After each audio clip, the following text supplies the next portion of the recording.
खबरें जो है सत्ता की दहलीज के पास, हर जानकारी लाएंगे आपके द्वार। गांव देहात से जुड़ी हो बात या कस्बों शहरों का हो सरोकार, गरीब किसानों के हक के साथ व्यापारी और उद्यमियों की भी बात। शिक्षा और खेल में क्या कुछ खास, स्कूल कॉलेजों को लेकर साथ, आम जनता से जुड़े फैसले हो या कर्मचारियों का पक्का हिसाब, महामारी से जंग आर पार, मंत्री विधायकों से सीधी बात, मिलेगी नौकरी मिलेगा रोजगार, आपकी उम्मीदों का हर समाचार जनता सरकार। देखिए सोमवार से रविवार रात 9:30 बजे सिर्फ जनता टीवी पर। देखिए इसकी सांसें तेज चल रही है, तुरंत डॉक्टर के पास ले जाना होगा। चलो अस्पताल चलते हैं। इसे निमोनिया हुआ है। सही समय पर इसे यहाँ लाकर आपने बड़ी परेशानी होने से बचा लिया। अगर खांसी और जुकाम के साथ तेज सांस या पसली चलने लगे तो ये निमोनिया के लक्षण हैं। ऐसे में घरेलू इलाज नहीं, तुरंत अपने नजदीकी स्वास्थ्य केंद्र जाएं। सांस निमोनिया नहीं तो बचपन सही। राष्ट्रीय स्वास्थ्य मिशन हिमाचल प्रदेश द्वारा जनहित में जारी। बच्चों की किलकारी के बिना हर घर का आंगन सूना है और इसी किलकारी की संभावना आपके घर लेकर आ सकता है रूट्स IVF। अत्याधुनिक टेक्नोलॉजी और 20 साल का अनुभव जिसके सहारे आप माता पिता बनने का सुख प्राप्त कर सकते हैं। आज ही कॉल करें 7056682001। शहद शुद्ध न हो तो शहीद कर देता है आपकी सेहत को। प्योरिटी के 100 से अधिक पैरामीटर्स पर खरा है पतंजलि हनी। पतंजलि हनी, प्योरिटी की 100% गारंटी।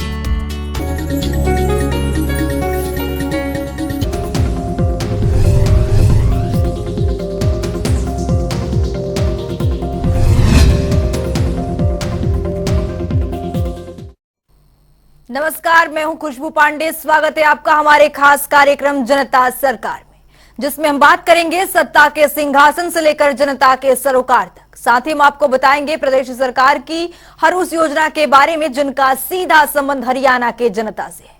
योजनाएं प्रदेश के विकास को नई गति प्रदान करेंगी और हरियाणा की जनता का चहुमुखी विकास भी करेंगी, ताकि प्रदेश की जनता तरक्की की राह पर आगे बढ़े और हरियाणा प्रदेश निरंतर उन्नति की नई ऊंचाइयों को छूता हुआ प्रगतिशील रहे। तो अगले 30 मिनट तक बने रहिए हमारे साथ और देखते रहिए जनता सरकार।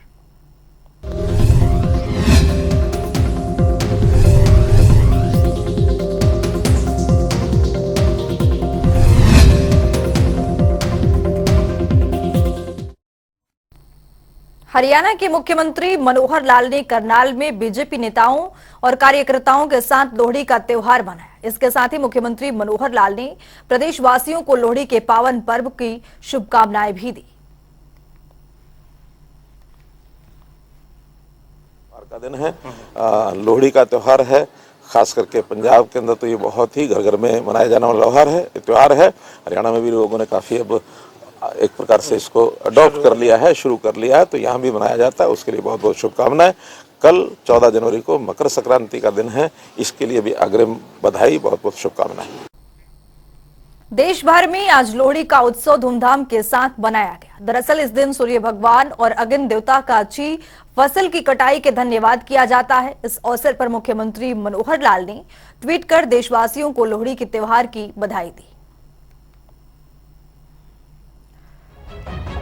सीएम ने अपने ट्वीट में लिखा है, समस्त देशवासियों को प्रेम, भाईचारे और खुशी के पावन पर्व लोहड़ी की हार्दिक शुभकामनाएं। ये त्योहार आपके जीवन में सुख, समृद्धि एवं वैभव लेकर आए और लोहड़ी का प्रकाश आपके जीवन को प्रकाशमय कर दे। ईश्वर से यही प्रार्थना करता हूं, सीएम ने अपने ट्वीट में लिखा है।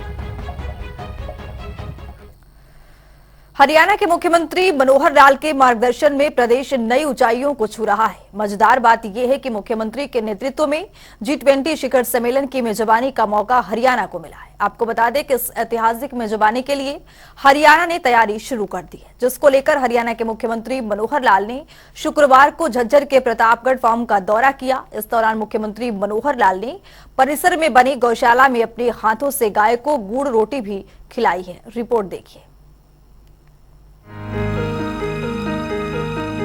हरियाणा के मुख्यमंत्री मनोहर लाल शुक्रवार को झज्जर के प्रतापगढ़ फार्म का दौरा किया। इस दौरान मुख्यमंत्री मनोहर लाल ने हरियाणा के पारंपरिक जनजीवन पर आधारित खेलकूद, कला संस्कृति, खान पान, कृषि, बागवानी और पशुपालन से जुड़ी गतिविधियों का अवलोकन भी किया। उन्होंने परिसर में बनी गौशाला में अपने हाथों से गाय को गुड़ रोटी भी खिलाई। इस मौके पर मुख्यमंत्री ने प्रदेशवासियों को लोहड़ी एवं मकर संक्रांति के पर्व की शुभकामनाएं भी दी।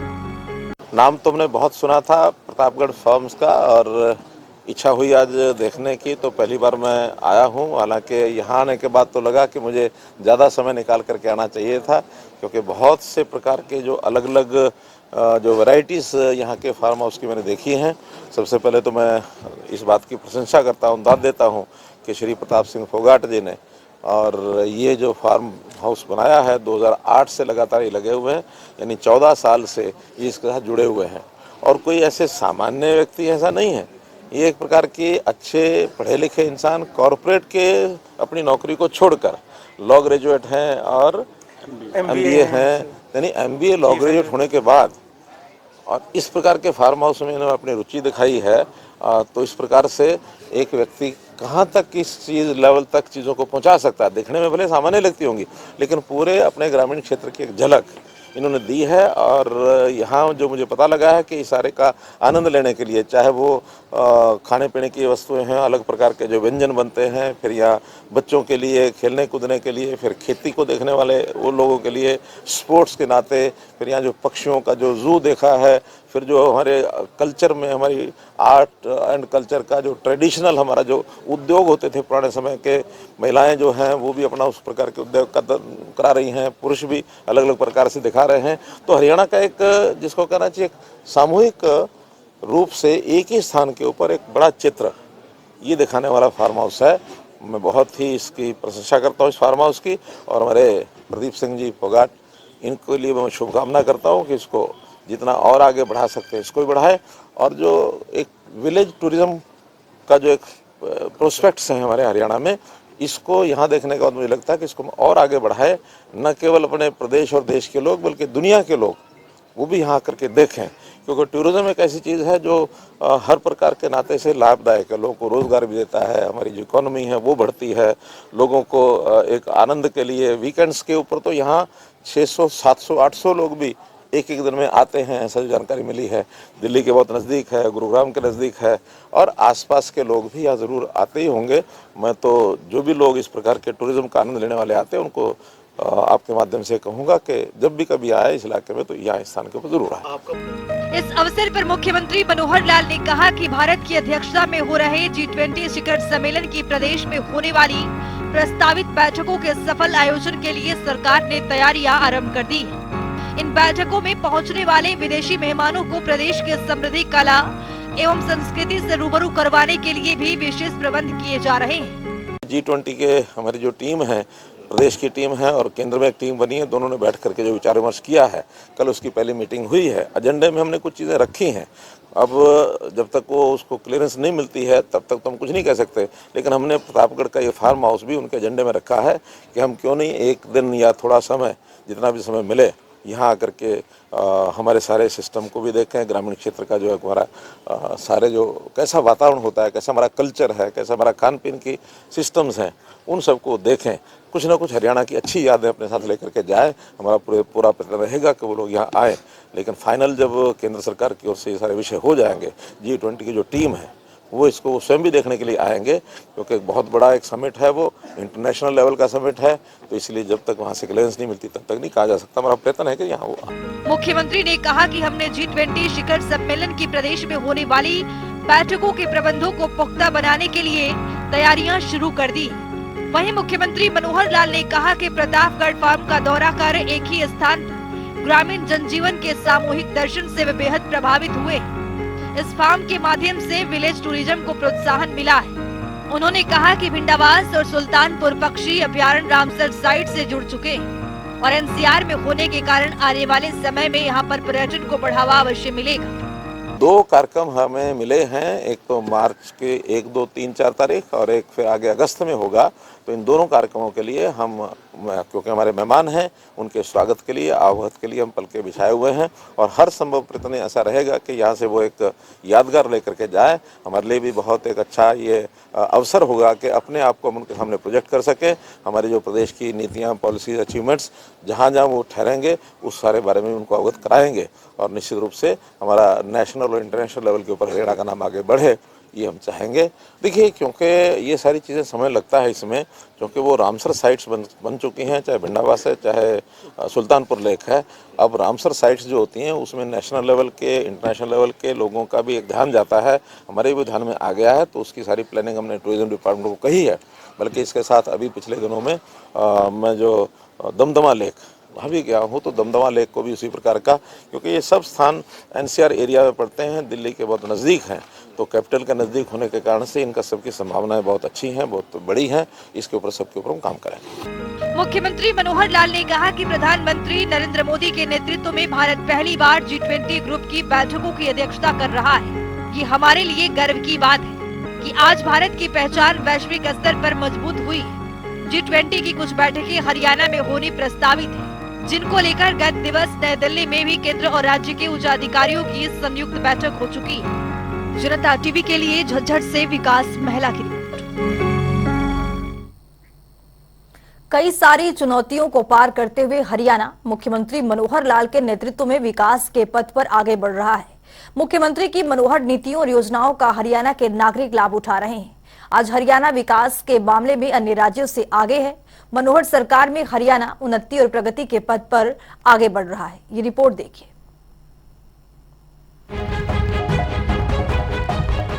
हरियाणा की मनोहर सरकार पिछले 8 सालों से हरियाणा के विकास के लिए काम कर रही है। हरियाणा के उत्थान के पथ पर मुख्यमंत्री मनोहर लाल के नेतृत्व में पिछले 5 सालों से सुशासन दिवस मनाया जा रहा है और इस सुशासन दिवस के मौके पर मनोहर सरकार हर साल को एक नया नाम देकर प्रगति और उन्नति के पथ पर आगे बढ़ रही है। इसी कड़ी में मुख्यमंत्री ने मनोहर नीतियों पर काम करते हुए साल 2023 को अंत्योदय आरोग्य वर्ष नाम दिया है। इसका मकसद केवल हरियाणा और हरियाणा वासियों का विकास है। जैसा हमको पता है कि पिछले 5 साल से हम लोग सुशासन दिवस के अवसर पर हर वर्ष का एक नाम रखते थे।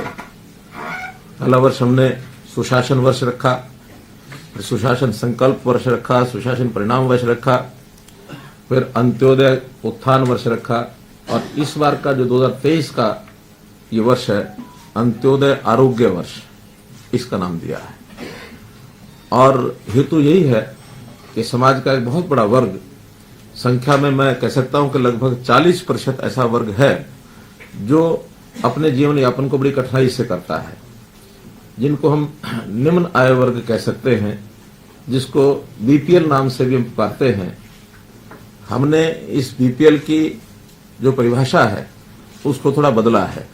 पहले ये बीपीएल, वैसे तो कई पैरामीटर्स हैं, लेकिन एक पैरामीटर उसमें इनकम का होता है, वार्षिक आय, वो 1,20,000 रुपया होती थी।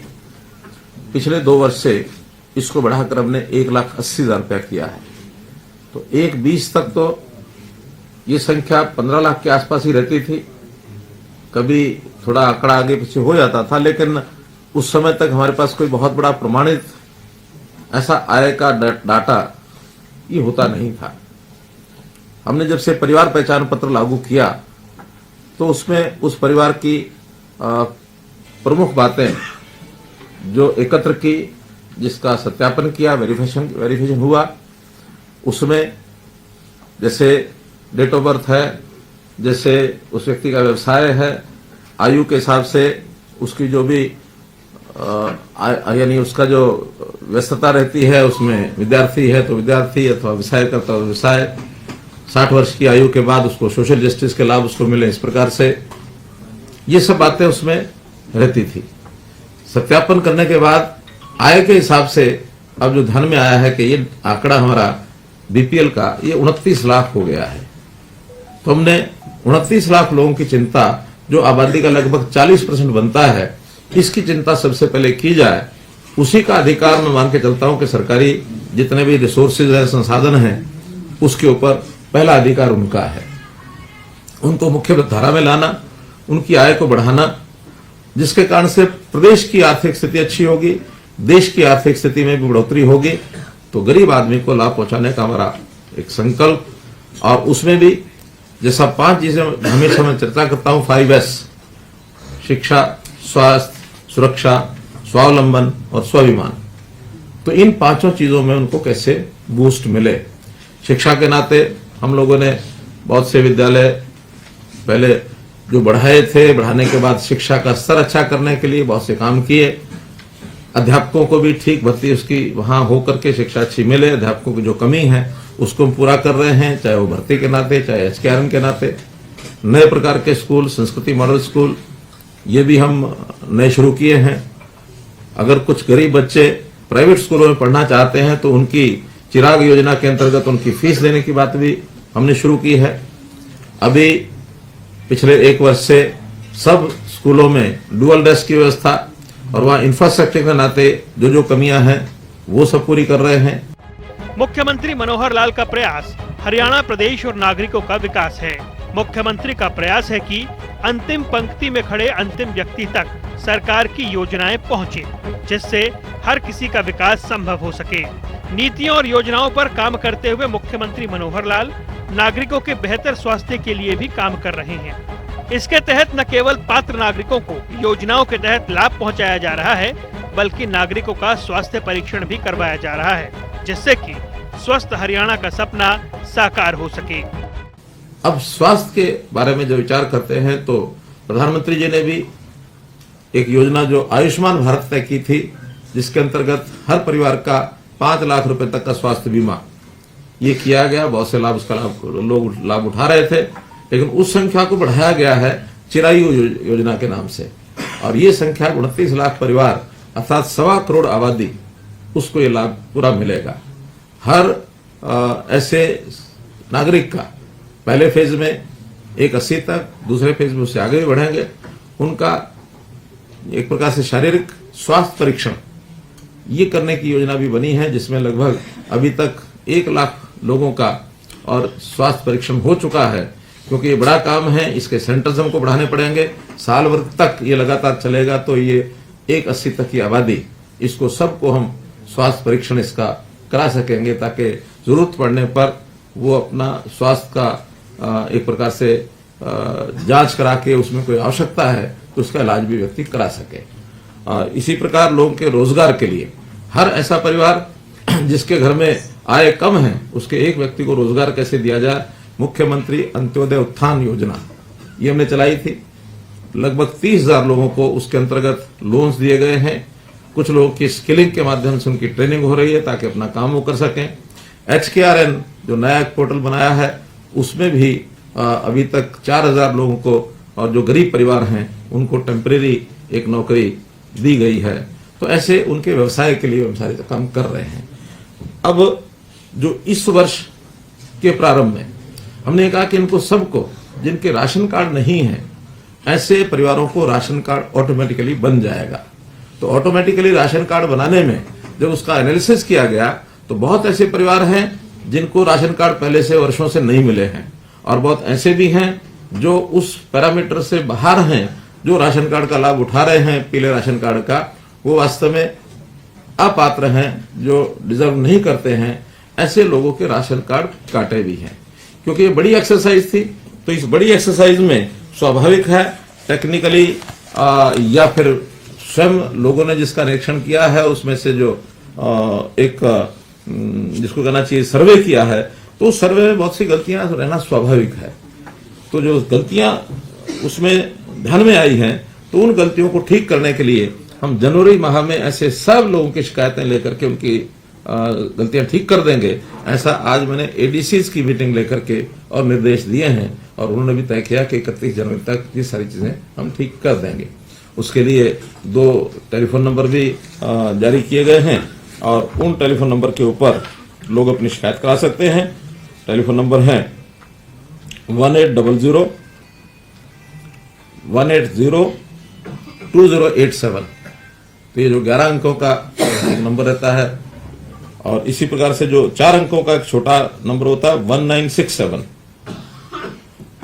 तो ऐसे ये 2 नंबर प्रचारित किए गए हैं ताकि लोग अपनी शिकायत इस पर दर्ज करा सके और उनको 15 दिन के अंदर अंदर सोल्यूशन करने के लिए भी आज हमने कह दिया है। किसी कारण से 15 दिन में प्रोसेस पूरी नहीं होती है उस शिकायत को ठीक करने के लिए, तो 15 दिन बाद इस महीने का राशन कार्ड ऑटोमेटिकली उनको मिलेगा। उनको समाचार जाएगा कि आप लोग 15 दिन के अंदर अगर ये समस्या का हल नहीं हुआ है तो आप लोग राशन के इस महीने के हकदार हैं, ताकि आगे आने वाले समय में उसकी निस्तारण किया जा सके उसकी कंप्लेंट का। उसके बाद अगर उस श्रेणी में रहता है तो लेगा और नहीं रहता है तो फिर उसमें से उसका नाम हट जाएगा। हरियाणा के विकास को गति देने में मुख्यमंत्री की मनोहर नीतियां जितनी सफल साबित हो रही हैं, वहीं हरियाणा के नागरिक भी अपना भरपूर योगदान देकर हरियाणा के विकास में कदम से कदम मिलाकर चल रहे हैं। यही कारण है कि आज मुख्यमंत्री मनोहर लाल के नेतृत्व में हरियाणा प्रदेश तेजी से आगे बढ़ रहा है। तो मैं हमेशा अपील करता हूं कि जो स्वयं पैसा अपना कमाने लग गया है और वो 180 से ऊपर पहुंच गया है, तो उसको ये 8,000 रुपया छोड़ करके ऐसे आदमी को लाभ दिलाना चाहिए जो गरीब है, जिसकी आवश्यकता ज्यादा है। हम तो प्रार्थना करते हैं, हर किसी की इच्छा भी होती है मैं गरीब से अमीर कैसे बनूं, तो हर आदमी आगे बढ़े और इन योजनाओं का लाभ छोड़े, इसमें हर एक को संतोष करना चाहिए। ये एक अपील भी मैं इसके साथ साथ करता हूं और इस अपील का असर भी लोगों पर होता है। कुछ ऐसे भी आह्वान हमने किया था, अगर किसी का गलत बीपीएल बन गया है 81 से नीचे, तो वो अपने आप आकर के सरेंडर भी करे। अभी ज्यादा तो नहीं, 8-10 केस ऐसे आए हैं कि जिन्होंने सरेंडर किया है कि हमारी इनकम तो इससे ज्यादा है, आपके असेसमेंट में 81 आ रही है, हमारी इनकम ज्यादा है। बीपीएल हो तो बीपीएल बना रहे, ये तो कोई इच्छा नहीं है किसी की भी। बीपीएल कैसे एपीएल बने, हमारी बीपीएल की संख्या घटती जाए तब हमारे प्रदेश की प्रगति है। अगर बीपीएल की संख्या बढ़ जाए तो प्रदेश पीछे जा रहा है। हाँ, उसके कारण से हो सकता है जैसे 20 से 80 हमने किया है, अगर ज्यादा घटते तो हो सकता है लिमिट हमको बढ़ानी पड़ेगी, क्योंकि मैं समझता हूं कि 30 और 40% एक ऐसी संख्या होती है जिसकी मदद होनी ही चाहिए ताकि ऊपर वालों के साथ वो मिल जाए। मुख्यमंत्री मनोहर लाल के नेतृत्व में पिछले 8 सालों में हरियाणा प्रदेश ने कई इतिहास रचे हैं, तो विकास के मामले में अन्य राज्यों को पछाड़ते हुए खुद को सबसे तेजी से विकास करने वाले राज्यों में शामिल कर लिया है। आज मनोहर सरकार की नीतियों और योजनाओं का ही नतीजा है कि हरियाणा प्रदेश के नागरिक खुशहाल जीवन व्यतीत कर रहे हैं। आज हरियाणा का हर वर्ग सफलता की सीढ़ी चढ़ रहा है, तो हरियाणा प्रदेश का कोना कोना मनोहर हो रहा है। समय के साथ बदलते परिवेश में पढ़ाई का तरीका भी बदल रहा है और इस क्रम में हरियाणा की मनोहर सरकार भी पूरा योगदान दे रही है। नई शिक्षा के लक्ष्यों को हासिल करने के लिए हरियाणा सरकार ने बड़ी पहल की है। दरअसल हरियाणा के 10 जिलों में श्री विश्वकर्मा कौशल विश्वविद्यालय की तर्ज पर इनोवेटिव स्किल स्कूल खोले जाएंगे। किस तरह से ये योजना मील का पत्थर साबित होगी, इस रिपोर्ट में देखिए। स्किल एजुकेशन को बढ़ावा, हरियाणा सरकार की पहल।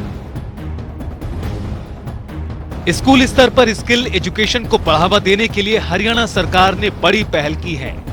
आपको बता दें कि मुख्यमंत्री मनोहर लाल ने केजी से पीजी तक स्किल एजुकेशन के मॉडल को लागू करने के निर्देश दे दिए हैं। इस योजना के जरिए नई शिक्षा नीति के अनुसार केजी से पीजी तक स्किल एजुकेशन के लक्ष्य की प्राप्ति की जा सकेगी। स्कूलों में स्किल एजुकेशन लागू करने में श्री विश्वकर्मा कौशल विश्वविद्यालय द्वारा तैयार किए गए मॉडल को लागू किया जाएगा। खोले जाएंगे इनोवेटिव स्किल स्कूल। पहले फेज में 10 जिलों से शुरुआत। मुख्यमंत्री ने प्रोजेक्ट को दी सहमति। स्किल एजुकेशन को मिलेगा बढ़ावा। एक ही स्थान पर KG to PG. Shri Vishwakarma Kaushal Vishwavidyalaya करेगा संचालन। आपको बता दें कि स्कूल स्तर पर स्किल एजुकेशन शुरू किए जाने से कई लक्ष्य एक साथ पूरे होंगे। इनोवेटिव स्किल स्कूल से होंगे कई फायदे। बच्चों का ड्रॉप आउट होगा कम। स्कूल स्तर पर मिलेगा कौशल। उद्योग को मिलेंगे कुशल मानवीय संसाधन। नई शिक्षा नीति 2020 के लक्ष्य होंगे पूरे। नई शिक्षा नीति के तहत पाठ्यक्रम तैयार हुआ। इस योजना से विद्यार्थी स्कूल एजुकेशन के दौरान ही कौशल की तरफ आकर्षित होंगे और उच्चतर शिक्षा में भी वोकेशनल तथा स्किल एजुकेशन के प्रति रुझान बढ़ेगा। और अगर इन स्किल सेट की बात करें तो इनमें श्री विश्वकर्मा कौशल विश्वविद्यालय ऐसे सभी स्कूलों का संचालन करेगा और नवाचार की श्रेणी में सीबीएसई उन्हें मान्यता देगी। जानकारों का मानना है कि ये प्रयोग हरियाणा की स्कूल एजुकेशन में मील का पत्थर साबित होगा। इतना ही नहीं, स्किल इनोवेटिव स्कूल खुलने के बाद रोजगार के नए मार्ग भी प्रशस्त होंगे। ब्यूरो रिपोर्ट, जनता टीवी। पूर्व केंद्रीय मंत्री और जेडीयू नेता शरद यादव के आकस्मिक निधन पर शोक व्यक्त करने में हरियाणा के मुख्यमंत्री मनोहर लाल ने नई दिल्ली में उनके निवास स्थान पहुंचे, जहां उन्हें भावभीनी श्रद्धांजलि अर्पित की। जिसके बाद मुख्यमंत्री ने परिवार के सदस्यों से भेंट कर उनका ढाढ़स बंधाया और परमपिता परमात्मा से दिवंगत आत्मा को अपने चरणों में स्थान देने की कामना की। वहीं सीएम ने उनको ट्वीट कर नमन भी किया है, तो ग्राफिक्स के जरिए समझेंगे। सीएम ने अपने ट्वीट में लिखा है, पूर्व केंद्रीय मंत्री व जदयू नेता शरद यादव जी के निधन पर आज दिल्ली में उनके निवास स्थान पहुंचकर भावभीनी श्रद्धांजलि अर्पित की व परिवार के सदस्यों से भेंट कर गहरी संतावना व्यक्त की। प्रभु परिवार को संबल प्रदान करें व दिवंगत आत्मा को अपने श्री चरणों में स्थान दें। ओम शांति। चलिए अब जान लेते हैं कि आज के सवाल में क्या कुछ है।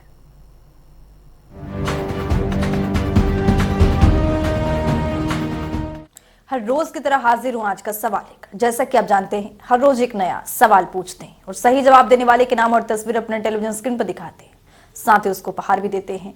तो चलिए अब नजर डालते हैं आज के सवाल पर। हरियाणा कन्यादान योजना की शुरुआत कब की गई थी? ए साल 2023, बी साल 2021, सी साल 2014, डी साल 2016। तो दीजिए सही जवाब और बनिए विजेता।